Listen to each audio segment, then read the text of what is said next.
The story of Knock. The village of Knock was typical of any rural village in the west of Ireland in the late 19th century. At the centre was the local parish church, with 2 schoolhouses nearby and a scattering of small thatched houses. 1879 was a year of uncertainty and unrest in Ireland, and conflict erupted over land and land ownership. In the west of Ireland, matters were even worse as another famine threatened. A combination of excess rain that year and a swift and devastating potato blight added to the fears of those people for whom the Great Famine of the 1840s was still a painful memory. It was against this backdrop that the apparition at Knock took place.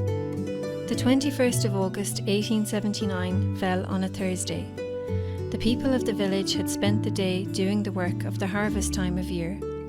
Some brought turf home from the bog to keep their homes warm. Others gathered hay to feed their livestock during the winter months, and the parish priest, Father Kavanagh, made his way on horseback to the far end of the parish to a parishioner in need. A typical day in Knock. In the evening, Mary McLaughlin, Father Kavanagh's housekeeper, visited her neighbours, Mrs. Byrne and family.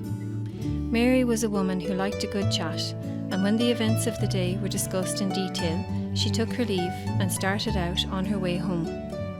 Mary Byrne, the oldest of the family, kept her company along the way. As they walked and chatted on their way past the church, they suddenly noticed that something very unusual was happening there. Excitedly, they ran to the nearby houses to spread the word, and very quickly a crowd had gathered at the wall of the church.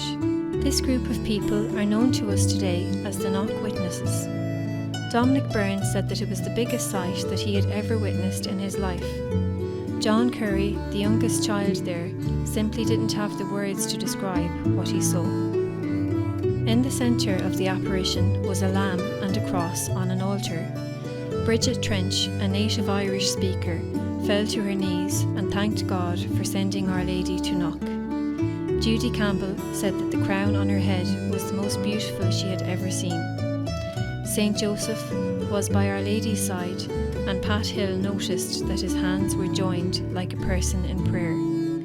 Young Margaret Byrne, known as Maggie, who was ill with TB, tells us that St. John the Evangelist was standing to the other side of Our Lady, with a book in his hand, and appeared to be preaching. The entire scene was so bright that Patrick Walsh could see it from his farm 1.5 miles away.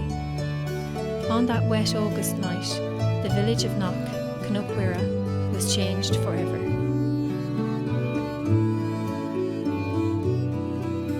And so the story of Knock, as we know today, began.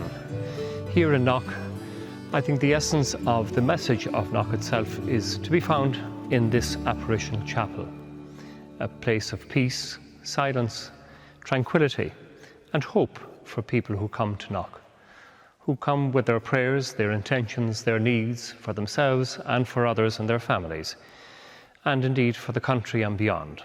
I feel privileged to be part of the story here, and I hope that when people come here, they find that same sense of peace, tranquility, and connection with God that we all do.